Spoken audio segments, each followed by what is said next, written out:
you everyone again for attending the student finance version of Space. It's really great to see the amount of numbers popping up. It's really great to see the support that we have, and hopefully we are giving you information that you can take away and digest, and also be here for you if you have any questions or answers, questions that you have regarding anything to do with higher education and further education.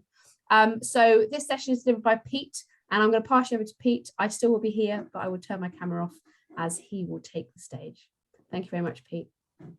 Fantastic. So I'm going to be covering student finance for the years 2022 to 2023 today. I'm Peter Howe. I'm the project manager from the University of Reading, and here is an extremely cheesy picture of me in the middle of teaching with some students.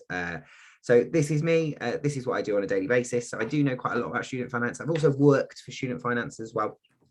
So I know quite a lot of things that other people don't know. So I'm really, really happy to support you today. And I'm hopefully going to give you all of the information that you can kind of get. Again, if you do have any questions today, please ask them. I will happily answer them for you. And if you drop them in throughout the whole thing, I will answer them all at the end, unless something really does pop out. Something that has popped out already is about a figure of how much a student can live on per month. And I will talk about that a little bit at the end, if that's all right. So what we're going to cover today. So we're going to cover the student finance package. So what it is, how it works. Also support at the University of Reading. This isn't just because we want your students to come to the University of Reading, but it's to kind of give you an overview of what universities can offer. Application and information. We're also going to look at the student loan repayment, something that is free for you to use, that is accessible from kind of all universities, but we have it at the University of Reading, so you get access for free, which is called Black Bullion. And we also have what to do and when, and then I've got some really fantastic useful links at the end for you. So let's start off with the student finance package. So there's loads of different things to talk about with the student finance package. So you may be able to get a range of financial help depending on the course, where you live, your personal circumstances, and how much your household income is. So the costs, let's break it down to start. You have your tuition fee. So because your students have now left school, obviously a university does charge. And that is usually covered by the tuition fee loan. Again, you do have to meet a certain residency criteria for this. So you have to be a resident in the UK or have lived in the UK for a certain amount of time, or have settled status. You can live in the UK, have settled status and can live in the UK without any home office restriction. Be ordinarily a resident in England on the first day of the academic year of the course, or be living in the UK for 3 years immediately prior to this date. You also may be eligible for to apply for student finance support if you have residency status, such as refugee, statelessness, humanitarian protection. There's loads of different things on that one, and you can get a really fantastic link to the website, which I'll send to you later. And then the second part of student finance is all to do with your living costs, how much it's going to cost you to live at university and how you're going to afford that. So usually you'll get a maintenance loan. Most people are eligible for a maintenance loan. You can get additional funding. So quite a lot of people do get additional funding. Part-time work. So I have student ambassadors, and I know Hannah has student ambassadors, and usually at a university there is campus jobs or a job shop where you can get part-time work on campus. Scholarships and bursaries, which are my favorite because they're completely free money. You never have to pay it back. And then the bank of mum and dad. Sometimes, and most of the time, most people aren't able to get money off the mum and dad. I wasn't. So it's kind of one of those things that some people are able to get it and some people aren't. So tuition fees for 2022 and 2023. Tuition fees are currently capped at £9,250 for students entering. That means that if they enter on their first year and their fees are £9,250, for the following second, third, fourth, potentially even fifth, their fees will stay at £9,250 because that is the contract that you enter with student finance. Eligible students will not have to pay absolutely anything up front. A tuition fee loan does not depend on your household income. It depends on your residency. Student finance pays it directly to us at the university. It never goes into your student's bank account or your bank account. It comes straight to us and we deal with that. And then the student loan is repayable, but it is only repayable when your income is over £27,295 a year. So living cost support, again, this depends on residency, but if you have been a resident in the UK since birth, or you have a permanent residency to stay, all the things that I spoke about earlier, you are eligible for this. So the amount that you will receive depends on where you live, what you study, and where you live and study, and it is assessed on your household income. In 2022 to 2023, a maximum maintenance loan of £9,706 is available for living outside of London, away from home. The maintenance loan is paid directly into your bank account each term as a student, and the loan is repayable, but only when your income is eligible over £27,295 a year. Students who, like I've said, are studying outside of London and not living with parents during the academic year, that is the maximum. And another thing, all students are eligible for this as long as they meet the criteria. So let me break that down a little bit more. So how does it work? So the maximum maintenance loan that you're eligible to get depends on where you're living when you're at university and where you're studying. So you could be living, for example, in Swindon, but you're traveling to a university in London. You would only receive the living at home allowance, which is £8,171.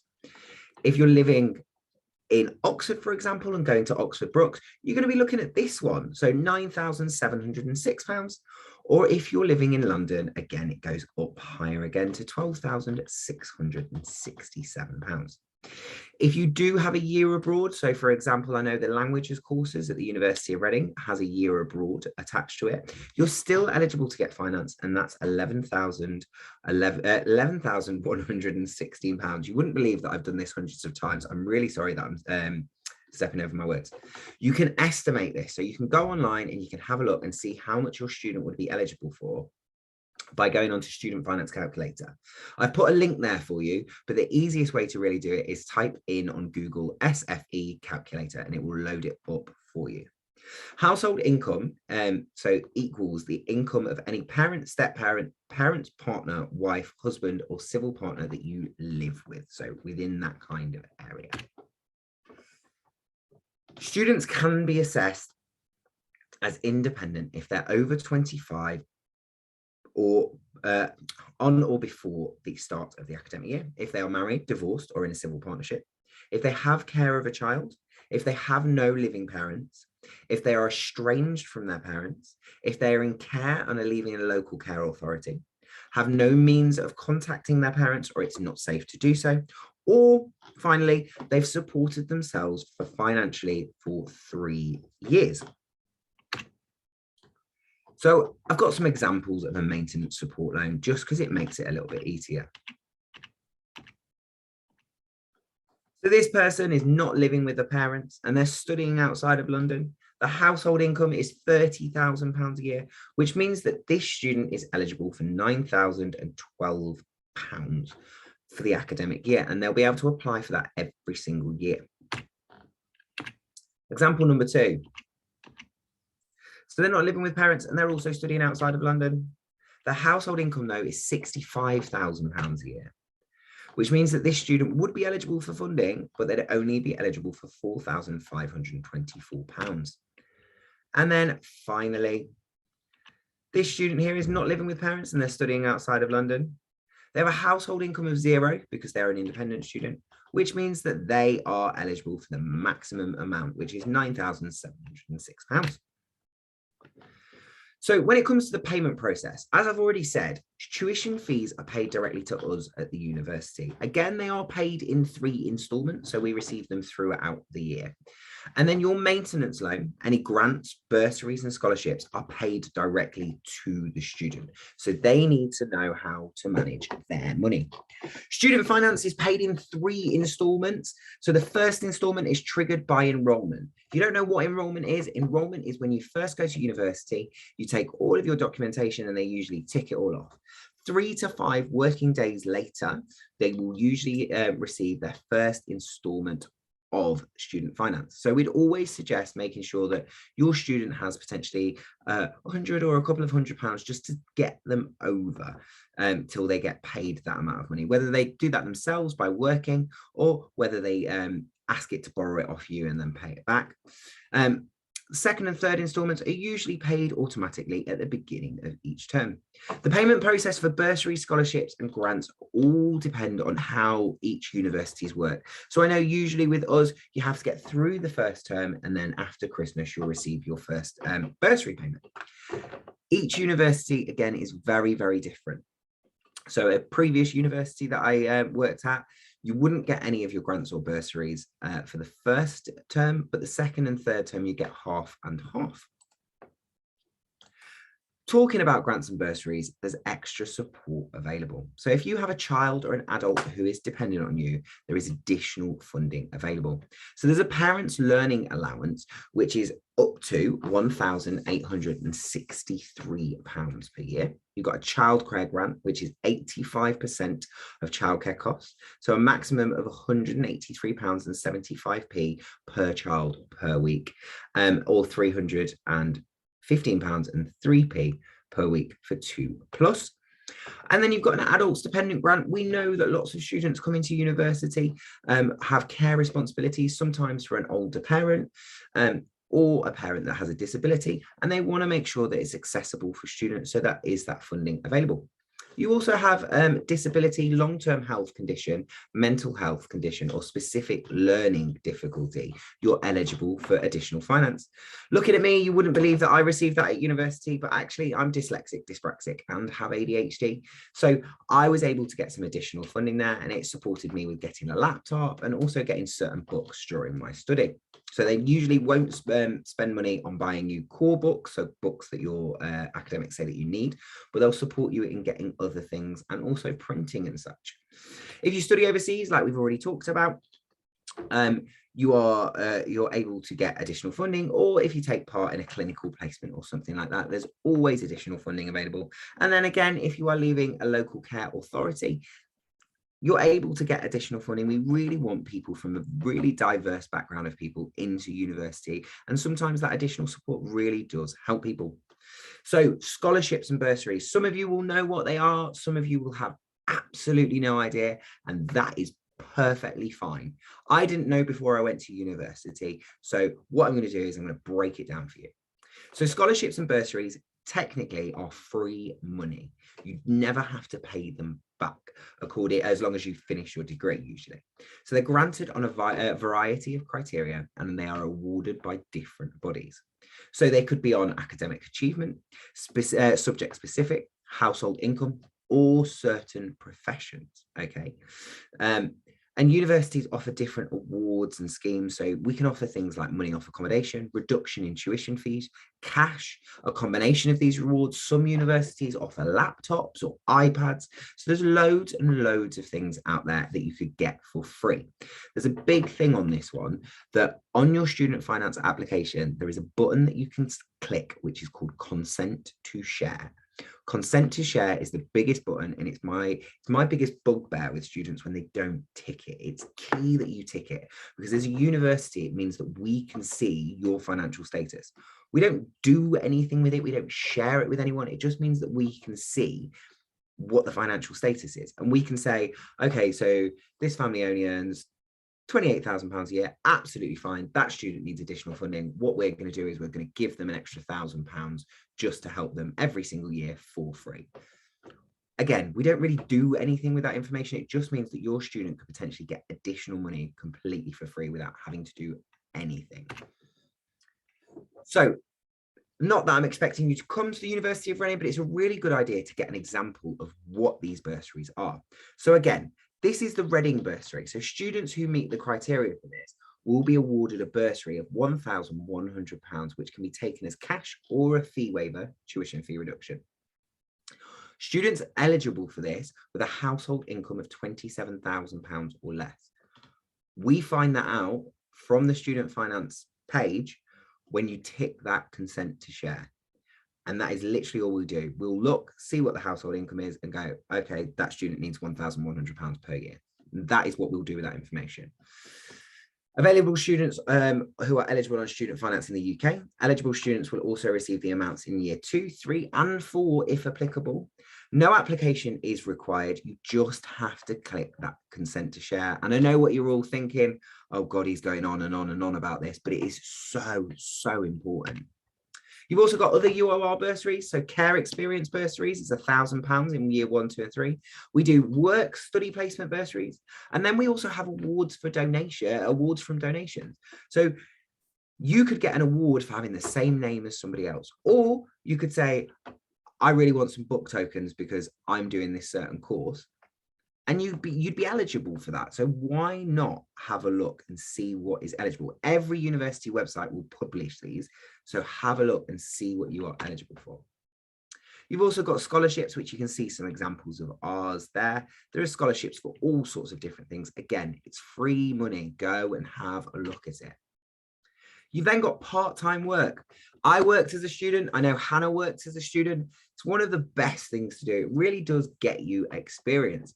So you can do student fairs at universities. You get summer holiday jobs. You get the chance to work as an ambassador for a university, which was one of my favorite jobs at university, because we do the UCAS fairs going up and down the country. And it usually means that you get to go away for a couple of days. The university will pay for your food. They'll pay for a hotel. They'll pay for your travel. And all you've got to do is stand and talk to students for a day. It's really, really good fun. Ideally, look for a job that's going to help you and be useful for your skills. And then with most university jobs, especially working for a university, we always prioritize your studies over work for us. Your studies are why you're there, and it's the most important thing for you. So let's get on to the big bit. How do you apply? So applications will open at the start of March. So now, realistically, and the deadline is usually the end of May. There's a few things that you're going to need to apply for student finance. You're going to need a valid UK passport, a national insurance number, UK bank details, a university course and details.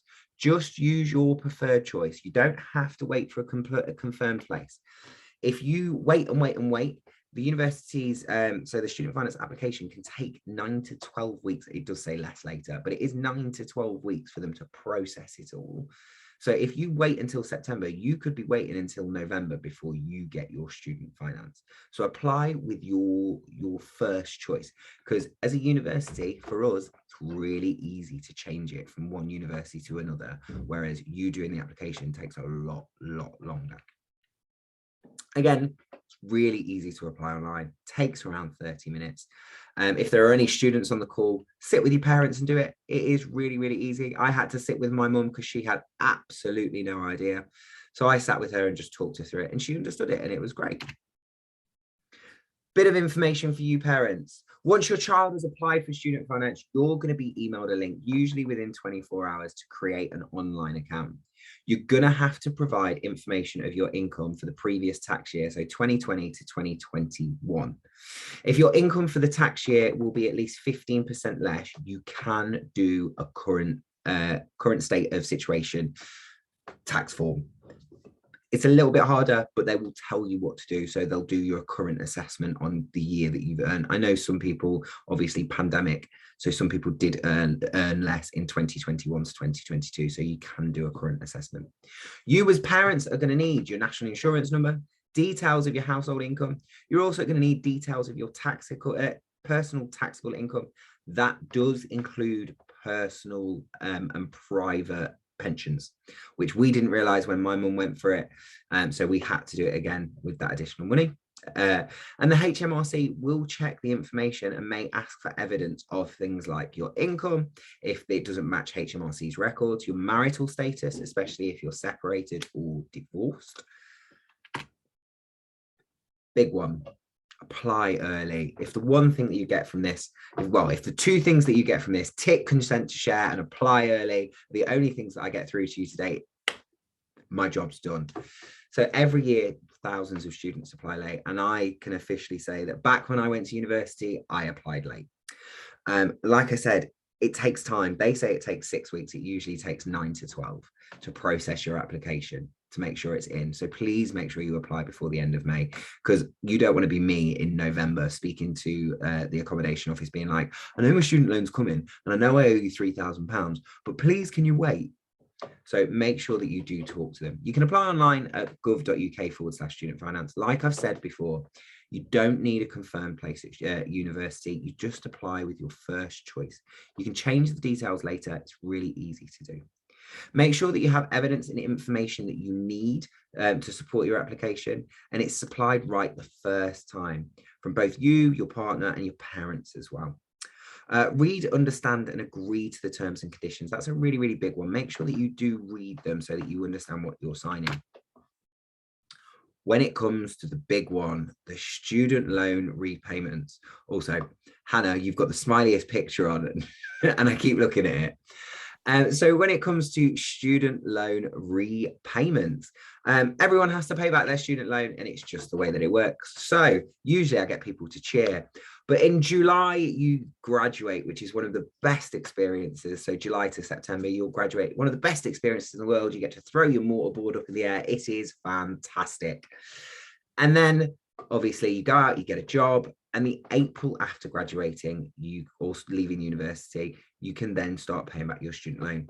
Again, you only pay back when your income is over £27,295 a year. You repay 9% of your income that is over £27,295 a year.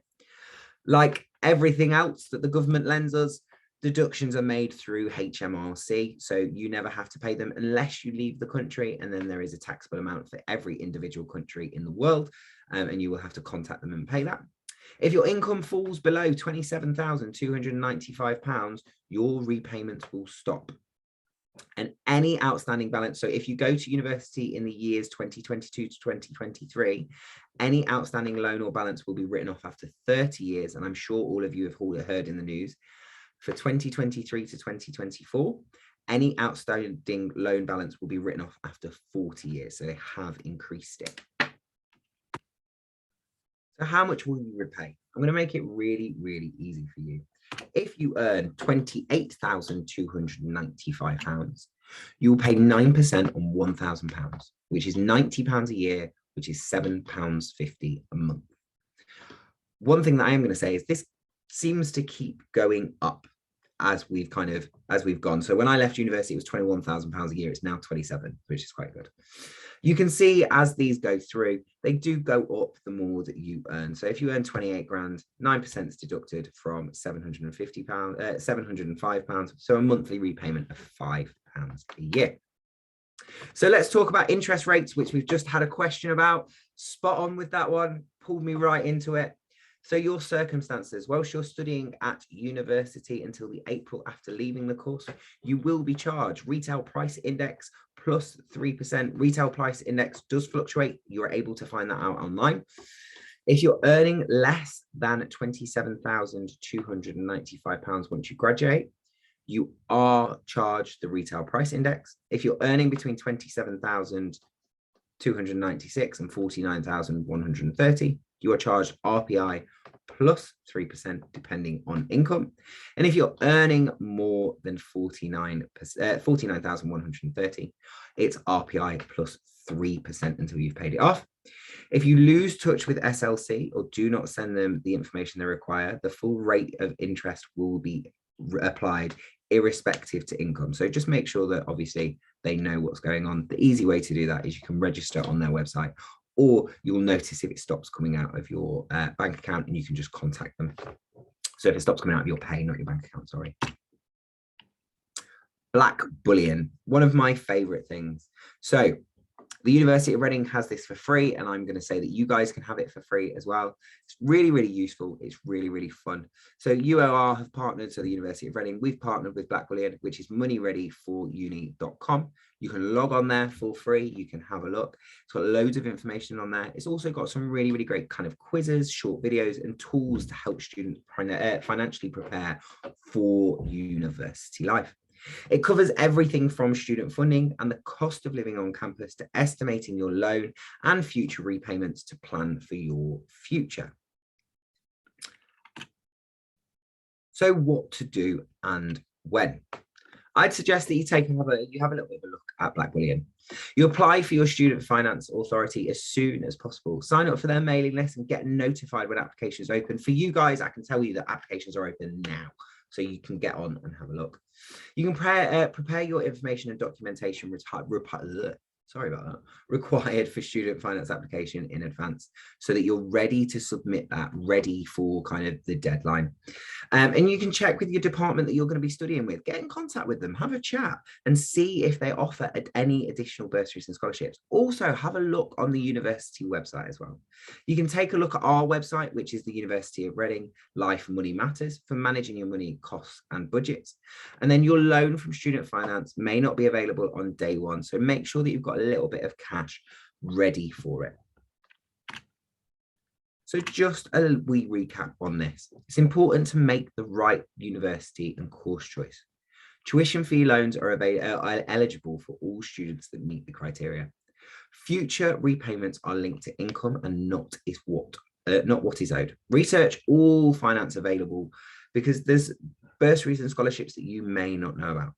Apply online and there is no time to wait for a confirmed place. Go with your preferred choice. Check all your details are correct before submitting your application, as that is key. And one big thing that I'm going to leave you with: student finance these days isn't like it used to be. Student finance is more like a tax these days. It is taken out of your paycheck every single month. Quite a lot of people will ask about paying it off early. So I know somebody that I went to university with that paid it off every single year, which was great. But the thing is, you're going to be paying on it. The average person, and obviously this isn't for everybody, but the average person will borrow just over £40,000 from the student loans company. The average repayment for each person, if they're earning an average wage, is around about £24,000, which means that you're going to have a big chunk of that written off at the end of your loan. I know for a fact that I'm going to have a huge chunk of my student loan written off by the time 30 years have passed. When I'm 51, it'll all be written off. And that's perfectly fine. I'm happy with that. Paying it off early is great. But in my personal opinion, if you've got the chance to pay it off early, or you've got the chance to put that deposit down on a house, put the deposit down on a house and just take the potentially £30 a month out of your tax, because you've got to remember that if you stop earning, you're not going to have bailiffs knocking on your door for student finance. It doesn't work like that. It is more of a tax than it is a loan. So I hope that really makes sense. So you've got a student finance website. You've also got a student finance calculator, and then some additional links for you there. Now's your time to ask any questions. We'll happily help you with any questions. Hannah, are you there? I am indeed. I have had two good questions on the chat that I've just answered, but I'm sure you can repeat that, Pete. So if a parent has a disability, a living allowance, does that count towards household income? That's the first question. Is that a government disability living allowance? So that's a government like an additional support benefit, isn't it? Yeah, so it shouldn't be affected. No, they usually don't affect anything. It's only things that are private, like a private pension. Yep, brilliant. And if a student is a young carer, will that have any effect on maintenance? So it won't have any effect on them getting the maintenance, but they, like I said earlier, and this goes for the person before as well. So one thing that I really like to do, and please excuse me for this, is I do like to go back through and I can talk you through certain areas. So both of you guys that have just mentioned different things, you may be eligible. So if they're a young carer, they may be eligible for something called adult dependence grant to support them with their studies. And what was the other question, Hannah? I apologize. No, it was just, will being a young carer affect the maintenance? They may be able to get additional funding is my big one. And for the person that was talking about the disability benefit. Yes, sorry, yeah, they also may, because you've got a disability, they may be able to get an adult dependence grant, because if you have a disability, they may have to do some support for you to support you, so you may be eligible for that. So keep these things in mind, because it's additional money that could support you. So if your child potentially, even if they move away, they may be eligible for this adults dependent grant, so that they can come home to make sure that you're okay. So there's lots of options out there. It's really worth at the university your young person's looking at is to see what extra support they have as well, because there might be further benefits of bursaries and things like that, that like Pete was saying, each university has got different ones, so it could be higher in certain places and lower in certain places, so it is really worth having a look at those. Yeah. We've just had a question that says, can you confirm the student is eligible for a student loan regardless of their parents' incomes? As long as they are a UK resident, they have been a UK resident for a certain amount of time, which you can all check on the student finance website. Every UK resident or somebody, the things that I talked about earlier, is eligible for a student loan and a maintenance loan. They are all eligible. It might not be as much as everybody else. The student loan will be the same amount because it's for your tuition fees. It's the maintenance loan that's affected by how much you earn. The next one is about separated parents. So separated parents, there's always a huge question on kind of who do we go with? Do we go with both? You go with the one that the student lives with. So it's the one that the student lives with. We're recording this, aren't we, Hannah? Yes. Okay, so I'm going to say this really strategically. So some people go with the parents that the student lives with, but they always seem to be the people that earn less than the other one. Did that make sense, Hannah? Got it. Because the student will be eligible for more. Perfect. If we got anything else, there's a question, do we get a copy of the slides? I think they get a copy of the video, don't they, Hannah? Yes, you will. So that it will go up online, not this evening because no one's working this evening after this, but it will be up tomorrow morning or tomorrow afternoon on our Space website as well. So you can rewatch that again if you need to go over anything. But again, you've got our email that you can just drop us an email if you had anything like a personal question that was more relatable to yourselves rather than an overview. Someone within the team will be able to support you with that. Absolutely. Yeah. We've got another question about what is a realistic figure for a student to live on per month? Honestly, this is very, very dependent on where the student lives, whether they're in London, out of London, which university they are. Some universities that are closer to London have really expensive accommodation, some don't. So it is very, very dependent. My personal opinion, and this is a very personal opinion, if you take away the accommodation fees, as a student, I lived on, mind it wasn't that long ago, but I lived on about £75 a week, and that was great for me. I was able to get food, I was able to go out with my friends, I was able to do loads of different things. At the beginning of each term, I did a little bit of shopping, so I was able to kind of get some new clothes and bits, but I budgeted, so I worked out how much my student loan would be after I had after I paid off my accommodation, and then I divided that by the weeks. And I was quite clever, so I took an additional £10 off per week. So I originally had, I think it was 85 quid, and I took an extra £10 off per week. And then I had a little bit of a slush fund just in case it was someone's birthday or I wanted to go out or loads of different things. And my mum was really, really good. She didn't have the money to send me money at university, but she did a great thing for me. So before I left and at the beginning of each term, she did a Tesco shop for me. There are other supermarkets available. But she did a Tesco shop for me that was delivered the day that I arrived at Halls. So whilst everyone out was trying to scramble out on a Sunday afternoon to get to Sainsbury's or Morrison's, mine arrived at 5:30 in the evening, and I had my milk, my bread, and she always did me a freezer shop. So I had food in the freezer, so burgers and sausages, things that I could survive on, so that I didn't have to live on food coloured mashed potato like my housemate did when she ran out of money. I'm not going to lie, I did give her food. Can you pay loans early without a penalty? Very, very dependent. Usually, yes, you can pay them without a penalty. They will have put on interest though. But again, like I'd said earlier, most people aren't going to pay their loans back. Personally, I'd put that money down on a deposit for a house, wouldn't you, Hannah? Mm. I'd put it down on a deposit for a house because it's going to be much more useful to the student than paying off the student loan, which is a very controversial opinion. But again, that is my personal opinion and not the opinion of the University of Reading or Oxford or Study Higher. And we have to say that so we don't get in trouble. Is this all the same if you are an English citizen studying in Wales? So yes, if you're studying in Wales, but you are a UK, so an English British citizen, you're going to apply for Student Finance England, not Student Finance Wales, and it will be the same process for you. But it is different if you're coming from Wales to England because they have a slightly different procedure.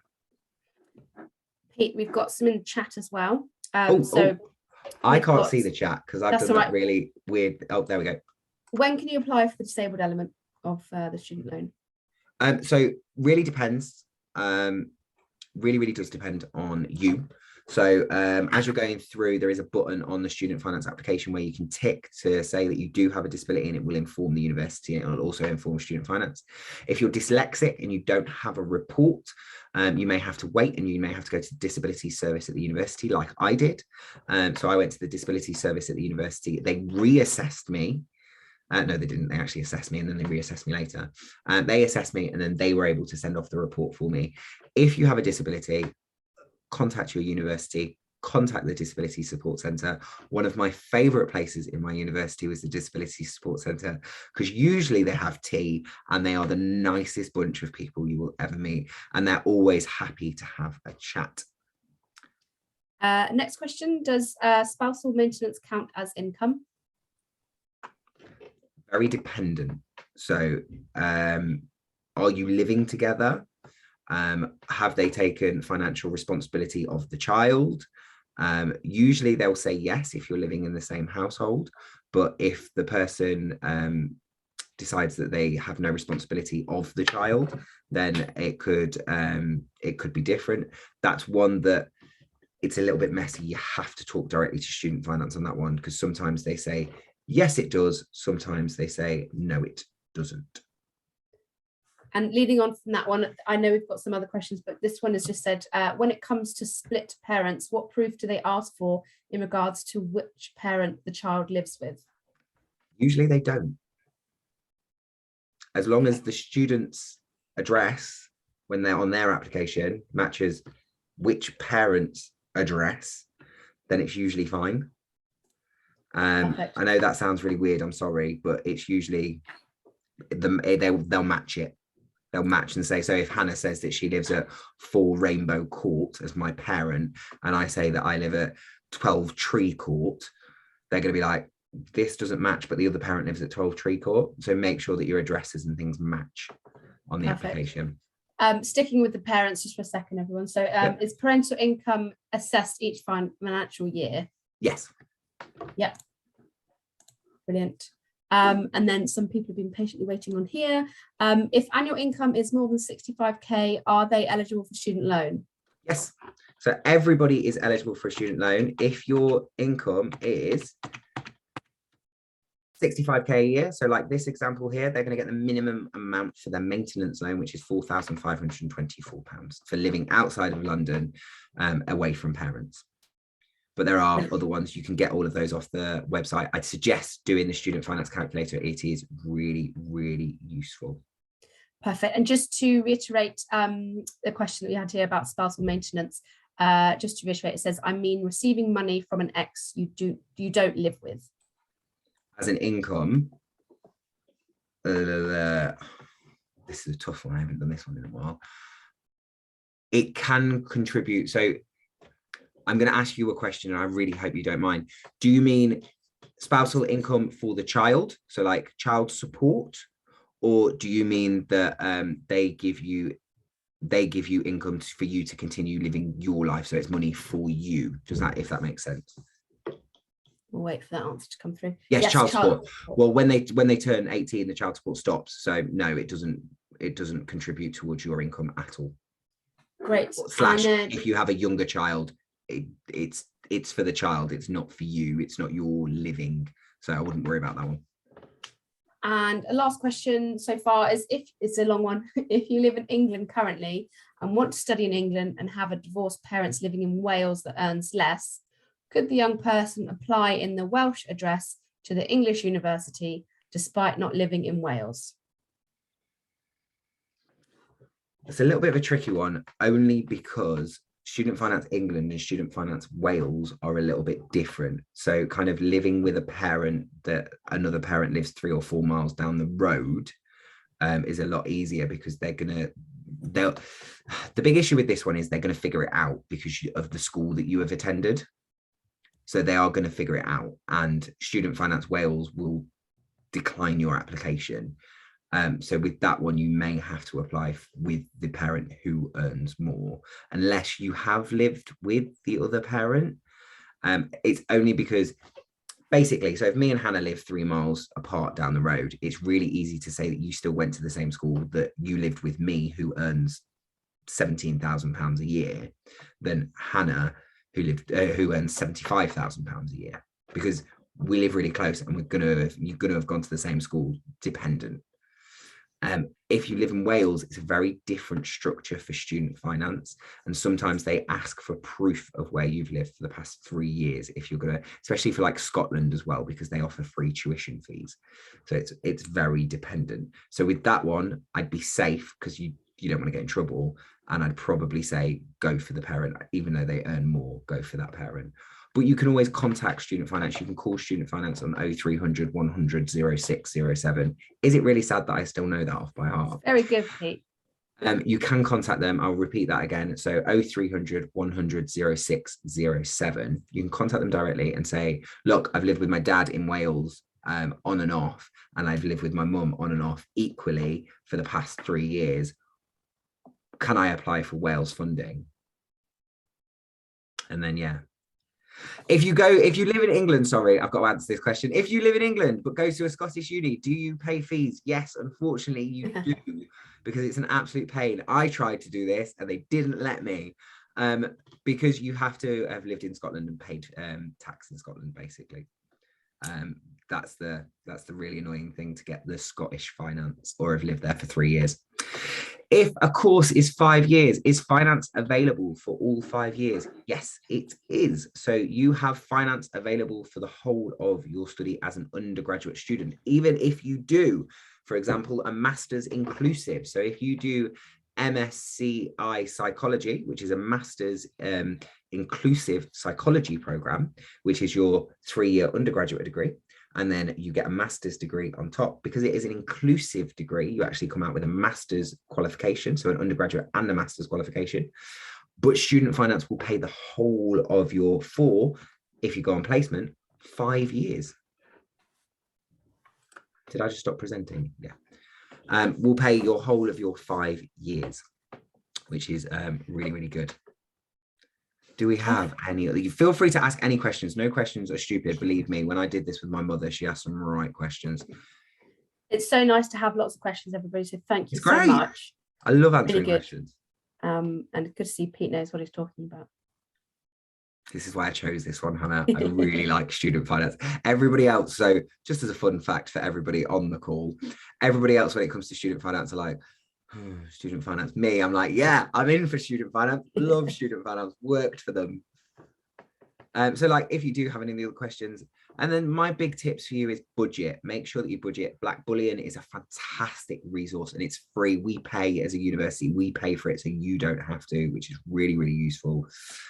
Make sure that you kind of have a look at that. Look at Student Finance Calculator, and pretty much kind of talk to a university. If you are stuck, you have this video that you can come back on. You can also talk to the universities. They have support in place to make sure that you as students are going there. Remember, when you go to a university, and this is a big thing that's changed in the past few years, everybody always thinks when you're going to a university, you're trying to impress them, you're trying to get into them, you're constantly being your best self, which is great. And it's true in a way. On your application, you are selling yourself as much as you possibly can. But at the end of the day, you're paying fees. You are a consumer, and you have rights to ask for certain things.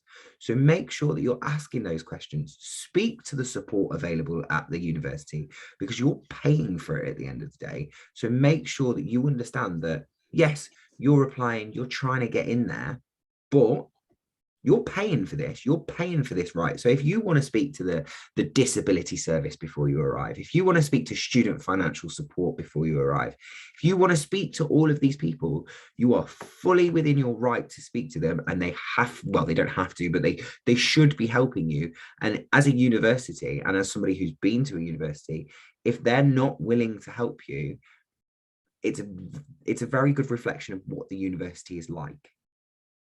Every university that I've ever been to, and Hannah can say this as well, because both of us went to a university and decided one wasn't for us and went to a different university. You've got to find the university that fits you. I went to a university that felt like home. I loved my university. I did everything for my university. Any opportunity that came up, I did because I loved it. And you should feel like home. Like, I used to get told off in my second and third year when I went and visited my mum at Christmas. And I was like, right, okay, I'm going home now. She's like, this is home. This is home. And I was like, no, I'm going home. But you should enjoy it. And I really do hope today, with everything that we've said, we really helped. If you do have any more questions, I'll be on for about another 5 minutes.